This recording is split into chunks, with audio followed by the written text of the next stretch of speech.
Bwana, mambo vipi ndugu mpenzi mfuatiliaji wa habari za kimichezo, ndugu mpenzi wa soka.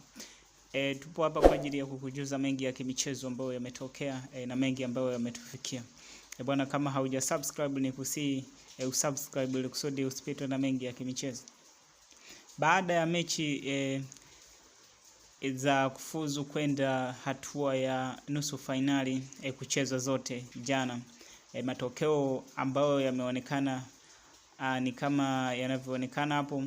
Simba Sport Club ndio timu pekee ambayo imeruhusu bao moja wakiwa wanacheza na Al Ahly tena akiwa nyumbani. Wakati huo timu zingine zote zimetoa sare, akiwemo Young African, akiwepo TP Mazembe, akiwepo ASEC Mimosa.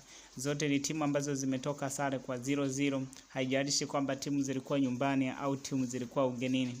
Hii inaonyesha kwamba kuna kitu ambacho Simba wamekifanya ni kitu ambacho sio kizuri sana, kuruhusu bao na tena ni dakika za mapema sana.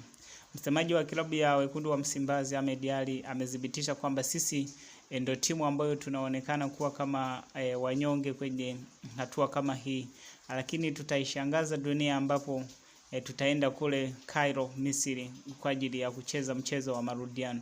Wale ambao wanatudharau na kutubeza muda huu, ipo siku watanyosha mkono na watatuheshimu.